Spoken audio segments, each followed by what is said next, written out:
Buongiorno, oggi sono a Parigi con due amici Arturo e Luca e prima hanno affittato di fare un video sugli accenti nella lingua italiana e adesso i ragazzi danno una dimostrazione di questi accenti. Grazie, grazie per l'introduzione. Allora Artù, sembra parere Artù, io lo chiamo Arturone, insomma in generale. Senti Artù, ma perché ti piacciono tanto le lingue? Fammi capire. Cioè, a me mi piacciono perché da quando sono piccolo che mi sono messo a studiare così, allora... Ma che ti sei messo a studiare? Mi sono messo a studiare l'ebraico. Ebraico? Quando avevo 7 anni. I coglioni. Insomma... Poi ho lasciato stare perché è troppo difficile. Certo, se cominci con l'ebraico, Poi poi devi cominciare con una lingua più normale, No, no? sono passato a robette più semplici, il portoghese, spagnolo, così. Ok. E ho continuato, poi mi sono messo a studiare giapponese all'università. E dove hai studiato? Cioè, ho studiato a Roma. Hai studiato a Roma? Per Mazza forza. gagliardo. Ma insomma, Artù, ma te da dove sei? Ma io sono di Grisolino. Di che sono io? E quindi, Calabria. e quindi sei calabrese? Cioè, Madonna, che non lo sapevo. non lo sapevo. Sono giorni e giorni che mi parlano, non si capiva perché chi sta qua passa da un centro all'altro che non si capisce niente. All'inizio, quando gli parlavo la prima volta, mi rispondeva, non mi ricordo, mi rispose in barese, non aveva capito niente. no, praticamente l'ho vista questo qua, ha fatto me, guaglio, ma tu di dove sei esattamente? Cioè, mi parlava così. Ha fatto, ma tu sei Luca, quello che fa i video su YouTube.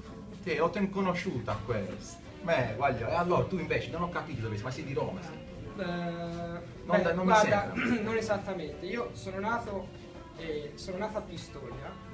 No, non è vero che sono nato a Pistoia, però qualche volta, per esempio, quando parlo con gli italiani mi chiedono ma tu di dove sei? Che non si capisce dall'accento. E ogni tanto è divertente un po' confondere, no? Dire, beh, guarda, a dirti la verità sono di Roma, ma mio babbo, per esempio, non so, è di Pistoia, è di Pisa e tutte queste cose. E alla fine rimangono un po' così, no? Pure tu fai le stesse cose. Io praticamente di solito dico che sono di casette veramente, perché diciamo che ho potuto imparare questo accento che c'aveva una collega quando lavoravo prima, praticamente lei parlava così. Diceva, ma Arturo, ma senti, ma si sente che sono campana? Dice, ma io veramente non so Diceva, parlare. però non troppo, ma un pochino. Un pochino sì, diciamo, io non so di Napoli, sono di casette, faceva lei, di Santa Maria Capovetere. Perché sei d'accordo con me per esempio che la bellezza dell'Italia non sono solo gli accenti, ma anche c'è un certo campanilismo, nel senso che ogni regione, per esempio, stavamo parlando prima con Conor, che Grazie ragazzi. con Conor c'è la versione napoletana del fatto che per esempio in Italia ci sono tanti accenti diversi, ma anche all'interno della stessa regione ci sono delle rivalità, no? Per esempio tu come calabrese ci sono delle cose che ti piacciono e delle cose che non ti piacciono. Io sono, per esempio, i miei nonni sono di Soverato, ogni volta No, che sono di Soverato Soverato no. e mi dicono no, Soverato no. No, perché praticamente in Calabria si funziona così, c'è Cosenza e c'è il resto della C'è il resto della Calabria, c'è Soverato e c'è il resto della Calabria, se di Cosenza non ci piace, ma pure in Sicilia, tutto, ma per esempio anche il nord è la stessa cosa. Vai in Veneto ti dicono c'hai l'accento di non so, c'hai l'accento di Padova, c'hai questo accento, c'hai quest'altro tipo di accento.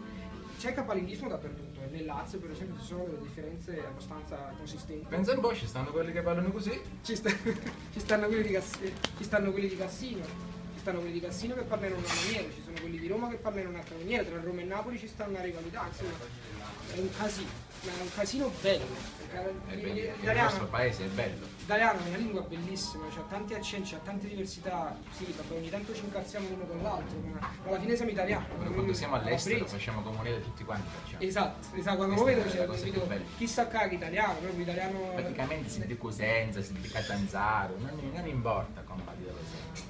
Esatto. L'importante è che sei italiano. Questo è il messaggio finale, tra l'altro siamo in un ristorante italiano, quindi vabbè, questo soltanto per darvi la dimostrazione della bellezza della diversità degli accenti, quando il problema, no, forse non è un problema, la bellezza è proprio questa, che quando si parla con un accento diverso si ha anche una personalità leggermente differente, no? Quando parlo in toscano penso non solo al Chianti, se non sembra che sono ubriaco. Cambia anche la gestualità. Cambia la gestualità, cambia anche il modo di pensare, e quindi questa varietà di accenti si riflette anche nelle lingue, perché i suoni veicolano, tra virgolette, significato ma anche esperienza di vita. Quindi volevamo dare una piccola dimostrazione, siccome a lui piacciono gli accenti, a me anche, non solo gli accenti ma le lingue, insomma speriamo che vi sia piaciuto.